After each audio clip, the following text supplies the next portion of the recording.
नमस्कार मित्रांनो, जय महाराष्ट्र. जर तुमच्या घरात एसारे झोपडीधारक किंवा एसारे पात्र लाभार्थ्याचे निधन झाले असेल आणि आता घर कुणाच्या नावावरती होणार, वारसनामा कसा करायचा,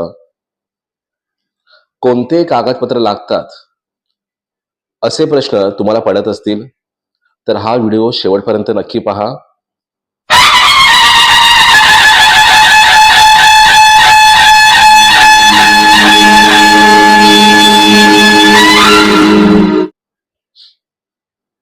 आज आपण एसारे वारसनामा म्हणजे काय, तो कसा करतात, कोणत्या गोष्टींची गरज असते आणि पूर्ण प्रक्रिया काय आहे हे सविस्तरपणे आपण समजून घेणार आहोत. तर व्हिडिओ शेवटपर्यंत बघा, जराही स्किप करू नका. तर व्हिडिओ सुरू करण्याच्या आधी तुम्हाला मी सांगू इच्छितो, जो मी एक्सपिरियन्स केला वारसनामाच्या प्रोसेसमध्ये, आज जवळजवळ नाही करून 25च्या आसपास, 25 ते 30च्या आसपास नंबर्समध्ये आम्ही वारसनामा केले लोकांचे, तेही फ्रीमध्ये. एकही रुपया कोणाकडून न घेता आम्ही त्यांचे फ्रीमध्ये वारसनामा करून दिलं. ठीक आहे. आता ह्या वारसनामाच्या प्रोसेसमध्ये लोकांचे जे प्रश्न असतात ते त्याचे मी काही तुम्हाला एक्झाम्पल देतो. तर एक अशी घटना झाली की ज्यामध्ये वारसनामाच्या प्रोसेससाठी आम्ही एका ठिकाणी बसलो होतो. तर तिकडे एक व्यक्ती आला आणि त्यांनी काय सांगितलं, आपल्या इकडचाच रहिवासी आहे. तर त्यांनी मला काय सांगितलं की नितीन, मेरा वारसनामा करना है करके, ठीक आहे, मेरा वारसनामा करना है. तर मी म्हटलं की ठीक आहे, हे सर्व डॉक्युमेंट्स घेऊन या, जे डॉक्युमेंट लागतात वारसनाम्यासाठी. हे मी एक्झाम्पल तुम्हाला देतो, म्हणजे तुम्हाला पण आयडिया येईल की वारसनाम्यासाठी कोणकोणत्या गोष्टींची गरज असते आणि त्यासाठी आपल्याला कोणकोणत्या गोष्टींची तयारी करायची असते किंवा वारसनामा कोणावरती होतो. तर तो आपल्या आईला घेऊन आला होता ऑफिसमध्ये आणि आईला घेऊन आला वारसनामासाठी. आणि मी त्याला विचारलं, हिस्ट्री विचारली त्याची की एनेक्चर पे किसका नाम है करके. मग तो बोलला की अनेक्षरवरती माझ्या वडिलांचं नाव आहे आणि वडील आता एक्सपायर झालेले आहेत आणि मला वारसनामा करायचा आहे. तर मी त्याला सांगितलं की ठीक आहे, वारसनामा करायचा आहे तर आईचे हे सर्व डॉक्युमेंट लागतील, मग त्या डॉक्युमेंटनुसार आपण पुढची प्रोसेस करूया. तर तो बोलला तिकडे की आईचं वारसनामा नाही करायचं आहे, कारण आईचं सांगू शकत नाही, आईची गॅरंटी नाही, आईचं कधी पण काहीही होऊ शकतं. आणि आई त्याच्या बाजूला बसलेली. आईच्या गावात मी शेवटला शॉक झालो, हा असं काय बोलतोय. वगैरे असं काय बोलतो, आई पण बाजूला बसला. आई जर नसती तर वेगळी गोष्ट होती की एक म्युच्युअल अंडरस्टँडिंग तो बोलतोयस, पण असं तो बोलला की आईची गॅरंटी नाही आहे आणि त्यासाठी माझा वारसनामा कर करून. तर मी म्हटलं की ही प्रोसेस चुकीची आहे. तुम्हाला सर्वांना समजलं पाहिजे की जो व्यक्ती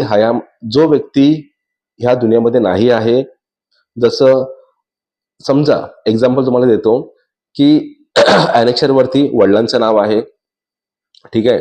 जर वडील नसतील तर आईचं नाव येईल, आणि जर आई पण नसेल मग वडील आणि आई ह्यांची जी मुलं असतील त्या सर्वांची नावं चढतील वारसनामामध्ये. ठीक आहे. तर असे पण काही लोक मला मिळाले ह्या प्रोसेसमध्ये की त्यांनी सांगितलं की माझी आई जिवंत असताना पण माझं हे कर, कारण माझ्या आईची गॅरंटी नाही करून. हे एक एक्सपिरियन्स आहे. दुसरी एक घटना तुम्हाला सांगू इच्छितो की आई वडील पण नाही आहेत, अशी पण घटना झाली की आई वडील पण नाही आहेत आणि टोटल 6 भावंड आहेत. टोटल किती भावंड आहेत? 6 भावंड आहेत.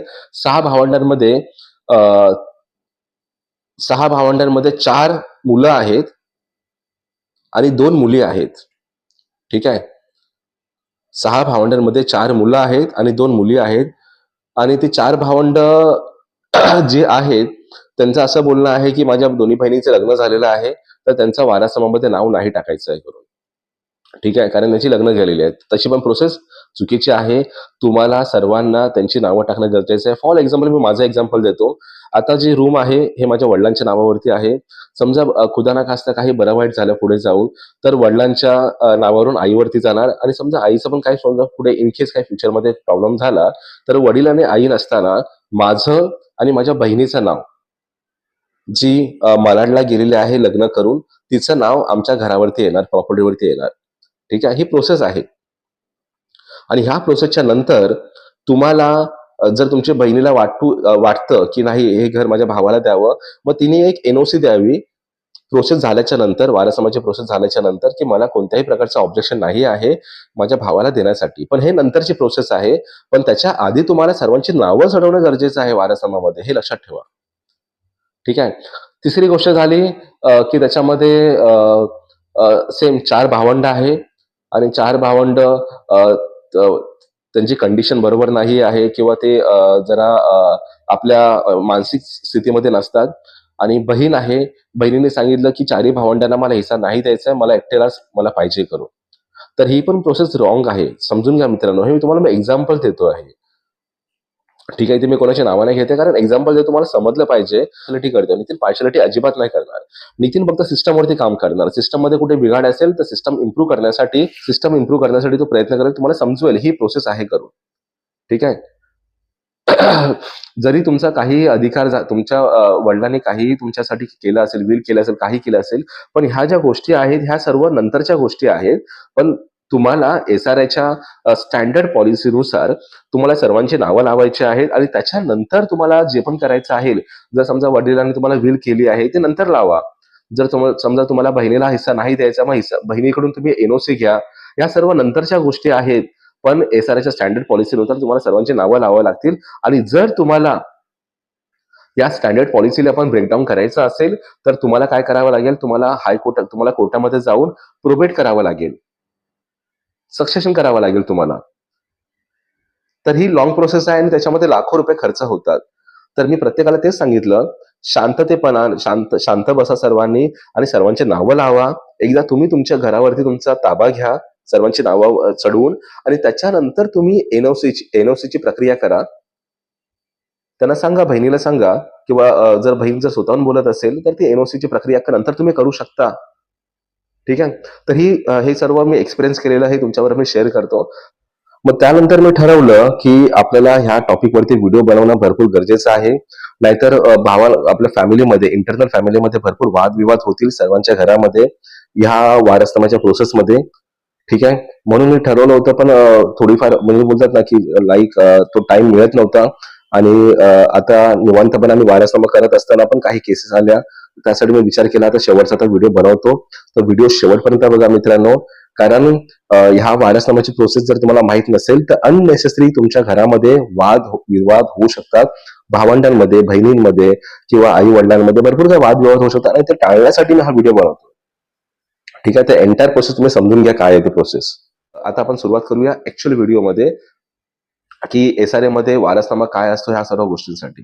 ठीक आहे. तर व्हिडिओ शेवटपर्यंत बघा, व्हिडिओ जराही स्किप करू नका.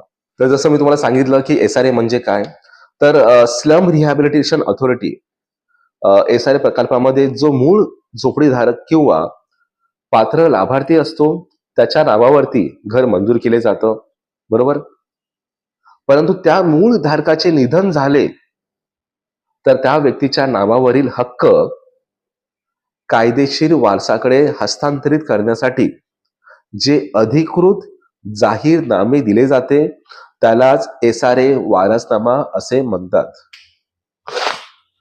आणि हा वारसनामा केल्याशिवाय घरावरती नाव चढवणे, दस्त नोंदणी किंवा पुढील कोणतीही कायदेशीर प्रक्रिया पूर्ण होत नाही. तर वारसनामा का आवश्यक आहे? SRA वारसनामा आवश्यक असण्याची मुख्य कारणे आपण बघूया. तर 1, SRA रेकॉर्डमध्ये वारसांची नावे नोंदवण्यासाठी. 2, भविष्यात कोणतीही वाद किंवा कोर्ट केस टाळण्यासाठी. 3, घराच्या मालकी हक्कासाठी. 4, सर्व वारसांची संमती असल्याचे सिद्ध करण्यासाठी. आणि 5, फसवणूक किंवा चुकीची नोंद टाळण्यासाठी. म्हणूनच SRA प्रकल्पात वारसनामा हा खूप अत्यंत महत्वाचा दस्तऐवज मानला जातो. आता SRA वारसनाम्यासाठी कोण पात्र असतं हे आपण बघूया. तर पुढील कायदेशीर वारस मानले जातात. त्यामध्ये पती, पत्नी, मुलगा, मुलगी, आई, वडील. जर मूळधारक अविवाहित असेल तर आई वडील किंवा भावंडे वारस ठरू शकतात. महत्वाची गोष्ट म्हणजे सर्व कायदेशीर वारसांची नावे नमूद करणे बंधनकारक आहे. आता पाहूया कोणते कागदपत्रे लागतात. तर पहिला म्हणजे मूळ धारकाचा मृत्यू दाखला. दुसरं SRA फोटो पास किंवा ॲनेक्चर 2. तिसरं सर्व वारसांचे Aadhaar card, PAN card, ration card. त्यानंतर कुटुंब नोंद प्रमाणपत्र, सर्व वारसांचे शपथपत्र, affidavit. Form A, form B लागतं. जेवढे पण वारसदार आहेत त्या सर्वांचे फोटो तुम्हाला ॲफिडेव्हिट मध्ये लावायचे आहेत. सर्वांचे आधार कार्ड, पॅन कार्ड तुम्हाला लावायचे आहे. जी व्यक्ती हयात नाही आहे वारसामध्ये त्याचे पण तुम्हाला डेथ सर्टिफिकेट लावायचे आहे. आणि जो ऍप्लिकंट आहे त्याचा सिग्नेचरचा तुम्हाला एक फोटो लागेल, जो तुम्ही मला दिल्यावरती मी तो स्कॅन करून अपलोड करीन ऑनलाईन पोर्टलवरती. त्यानंतर तुम्हाला NOC लागेल, सोसायटीची NOC लागेल. त्यानंतर तुम्हाला आता सोसायटीची NOC, सोसायटी नसल्यामुळे तुम्हाला सोसायटीची NOC नसल्यामुळे मी तुम्हाला एक फॉर्मॅट देऊ. तो फॉर्मॅट तुम्ही अपलोड करून तिथे तुम्ही तुमचा वारसनामा करू शकता. बस ह्या सर्व गोष्टी लागतील तुम्हाला, बाकी काही नाही. ऍड्रेस टाकायचा असतो. ठीक आहे. सर्व कागदपत्र योग्य असतील तर प्रक्रिया लवकर पूर्ण होते. मिनिमम 15 ते 20 दिवस लागतात ही प्रक्रिया पूर्ण करण्यासाठी. तुम्हाला व्हॉट्सअपवरती मेसेज येतो तर ही प्रक्रिया पूर्ण करण्यासाठी. ठीक आहे. तर SRA वारसनामा करण्याची जी प्रक्रिया असते, संपूर्ण प्रक्रिया साधारणपणे अशी असते की सर्व कागदपत्रे एकत्र करणे, त्यानंतर वकील किंवा नोटरीकडून वारसनाम्याचे शपथपत्र तयार करणे, सर्व वारसांच्या सह्या घेणे, आणि आता SRA कार्यालयात पण आपण अर्ज सादर करणे. आता ऑनलाईन आपण केलं पण तेच डॉक्युमेंट तुम्हाला SRA कार्यालयात घेऊन जाणं गरजेचं आहे दाखवण्यासाठी. त्यानंतर SRA कडून कागदपत्रांची सर्व पडताळणी होते. जे तुम्ही ऑनलाईन पोर्टलवरती जमा केले त्या सर्वांची तपासणी होते की हे डॉक्युमेंट्स तुम्ही लावले आहेत की नाही. आणि ह्या सर्व प्रोसेसमध्ये काहीही हरकत नसल्यास SRA रेकॉर्डमध्ये वारसाची नोंद केली जाते. तर ही प्रक्रिया साधारणपणे मिनिमम 15 ते 20 दिवसाची असते. ही प्रक्रिया पूर्ण होऊन जाते. ठीक आहे. तर तुम्हाला आता कोणकोणत्या चुका टाळायच्या आहेत हे आपण बघूया. तर बऱ्याच लोकांकडून पुढील प्रमाणे चुका होतात. एखाद्या वारसाचे नाव लपवणे, खोटा शपथपत्र देणे, सर्व वारसांची सही न घेणे आणि चुकीची माहिती सादर करणे, या सर्व गोष्टी चुकीच्या आहेत मित्रांनो. लक्षात ठेवा, चुकीचा वारसनामा दिल्यास तो पुढे कोर्ट केस आणि घर गमावण्याचे कारण ठरू शकतो. बघूया की वारसनामा आणि NOC मध्ये फरक काय आहे ते. तर वारसनामा म्हणजे कायदेशीर वारस कोण आहे हे घोषित करतो, आणि NOC म्हणजे इतर वारसांना हरकत नाही याची लेखी संमती. आणि दोन्ही कागदपत्रे SRA मध्ये अत्यंत महत्वाचे आहेत. ठीक आहे. तर मित्रांनो, SRA वारसनामा ही एक कायदेशीर आणि संवेदनशील प्रक्रिया आहे. ती नेहमी योग्य मार्गाने पूर्ण कागदपत्रांसह करा. आणि जर तुम्हाला हा व्हिडिओ उपयुक्त वाटला असेल तर लाईक करा, शेअर करा, आणि अशाच महत्वाच्या माहितींकरता आपल्या चॅनलला सबस्क्राईब करा. आणि काही शंका असतील तर खाली कमेंटमध्ये नक्की विचारा.